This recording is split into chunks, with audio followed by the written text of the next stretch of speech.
morning students. Welcome to Dronacharya academy. Again today we will start about banking. तो पिछले class में हम लोगों ने देखा था कि कमर्शियल बैंकिंग क्या होता है. हमने पिछला क्लास में देखा था कि कमर्शियल बैंकिंग क्या होता है. आज हम लोग देखेंगे कि सेंट्रल बैंक क्या होता है.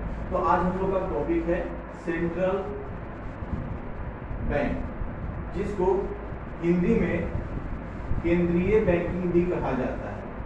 केंद्रीय बैंकिंग.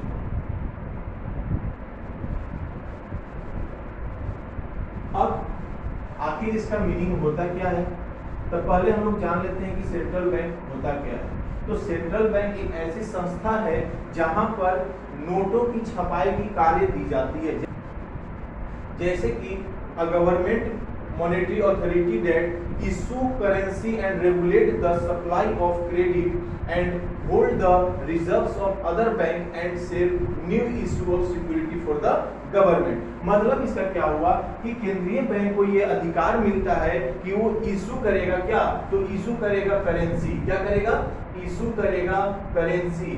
उसको अधिकार मिलता है. जैसे कि आप लोग देखते होंगे 10 रुपया का नोट जो होता है, 20 का नोट होता है, 50 का नोट होता है, 100, 500 और अभी तो 200 के भी नोट आ गए हैं और 2000 के नोट. ये सारा करेंसी को इशू करने का काम किसका होता है? तो ये सारा करेंसी को इशू करने का काम सेंट्रल बैंक को दिया जाता है. उसके बाद क्या करता है सेंट्रल बैंक ही सारे मनी को, सारे करेंसी को क्या करता है अदर बैंक में क्या करता है, इसको अदर बैंक्स में ट्रांसफर करता है. ट्रांसफर करने का काम भी इसी का होता है. उसके अलावा जो सिक्योरिटी बॉन्ड्स होते हैं, जो सरकार का सिक्योरिटी बॉन्ड्स होता है, उसको भी रखने का अधिकार किसको होता है? तो सिर्फ सेंट्रल बैंक को होता है. तो ये मेरा एक्चुअल मीनिंग हुआ कि सेंट्रल बैंक आखिर होता क्या है. तो आप लोग लिखना है.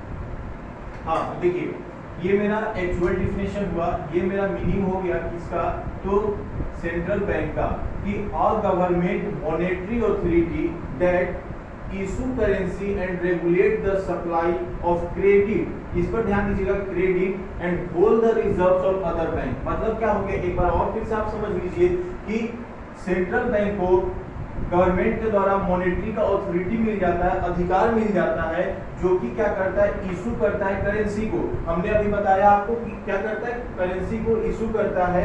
और दूसरा बात की regulate the supply of credit and hold the reserves of other bank. देखिए क्या होता है कि सारे जो बैंक्स होते हैं कुछ क्या करते हैं, अपने पैसों को, अपने धन को कहां पर, तो सेंट्रल बैंक में क्या करते हैं, रखा करते हैं. तो क्या करता है, जब बैंक को पैसों की आवश्यकता पड़ती है तो क्या करता है, वो सेंट्रल बैंक के पास क्या करता है, अपने रिजर्व्स में से उस पैसे को निकाल लेता है.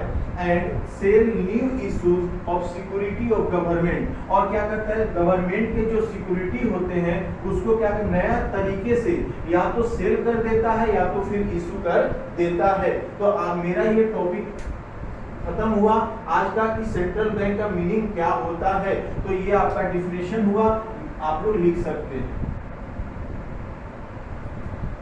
Thank you.